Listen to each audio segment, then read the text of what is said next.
of Legend of Zelda: Breath of the Wild, everyone wants to know where it fits in the timeline. If you don't know, the Zelda timeline is a little weird. It's consistent up until Ocarina of Time, at which point it splits into three different timelines, depending on three different results. Ganondorf is defeated while Link is a child, Ganondorf is defeated while Link is an adult, or Ganondorf wins and Link is defeated. Now, there's been evidence to put Breath of the Wild in each of these different timelines, which makes it really hard for anyone to figure out where exactly it fits. But today, I'm going to do exactly that. I'm going to go over each of the different evidence for each of the different timelines, and then explain why I think it is where it is. So first, let's talk about the adult era, and after this point, comes Wind Waker and all of those different cel-shaded games. Wind Waker, Spirit Tracks, Phantom Hourglass, those things. Basically, the big evidence for this is the presence of the Rito race, who only ever appear in Wind Waker. The only issue with this is that the Rito here in Breath of the Wild look very different than the Rito in Wind Waker. In fact, they look more like Lost Wings, which makes me think maybe the Rito evolved from Lost Wings. The other big evidence is the presence of an item called rock salt. Now, this rock salt says it comes from the ancient sea, and there is a giant sea featured in Wind Waker. So it's not unreasonable to assume that this sea was what's covering the current Hyrule in Breath of the Wild, and that the rock salt indicates that this is left over. The only issue I have with this, and it is a good idea, but I have one issue.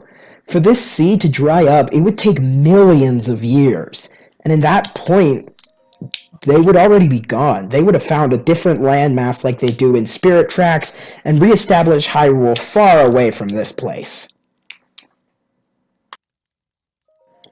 Now, the most evidence points towards the Child Era, which features Majora's Mask, Twilight Princess, and Four Swords Adventures. For one, there are similar location names. Eldin, the volcano, Faron, the woods, and Lanayru, the ocean, are all places both in Breath of the Wild and in Twilight Princess. Also, the hilt and the scabbard of the Master Sword are very similar in both Breath of the Wild and in Twilight Princess. It's almost exact, which is surprising considering how different the Master Sword looks in different games. But perhaps the biggest evidence for this point comes from Zelda herself. In a quote, she references 3 different games, insinuating that Link's spirit has been in these games. These are Skyward Sword, Ocarina of Time, and Twilight Princess. So there's a lot of evidence towards Twilight Princess. Last is the Hero's Downfall timeline, in which Ganon succeeds in Ocarina of Time. This leads to A Link to the Past, A Link Between Worlds, Oracle of Seasons and Ages, The Link's Awakening, Legend of Zelda, and Zelda 2, The Adventure of Link. So there's a lot to go off of.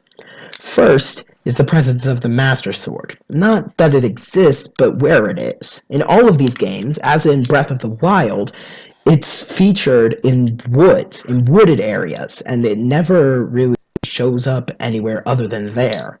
So that's one thing, but another big thing is something Impa says, which is the history of Hyrule is the history of the Calamity Ganon. The other games, most of the time, you're fighting against Ganondorf, not Ganon. Besides, in this timeline, not this series, but in this timeline, there are the most attacks by Ganon on Hyrule. So, which is it? Can we really decide which timeline it fits into when there's so many options? The first option we have is to say that it comes at the end of every single game, and that it's meant to be the true end to the Zelda series. Not the end of the games, they'll definitely make more games, but the end of the timeline for all of the games. This is an interesting idea, but it's not the idea I like the most.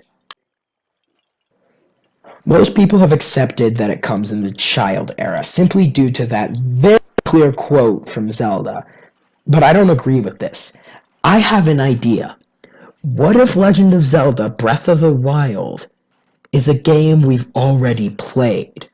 It's a spiritual remake of the original Legend of Zelda on the NES over 20 years ago.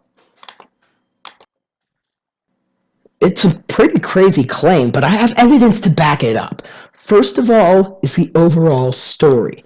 Your end goal is to go to different dungeons, complete the tasks, and beat the bosses within.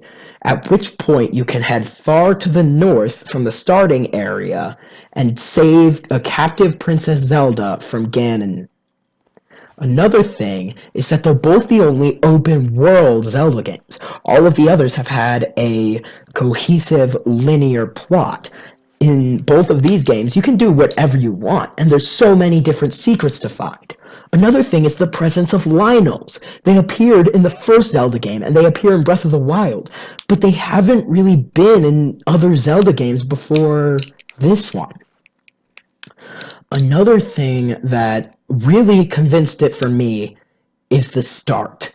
You start off without any idea where you are or who you are. And you get advice from a red-clad old man with a white beard that gives you an item essential to traveling the world.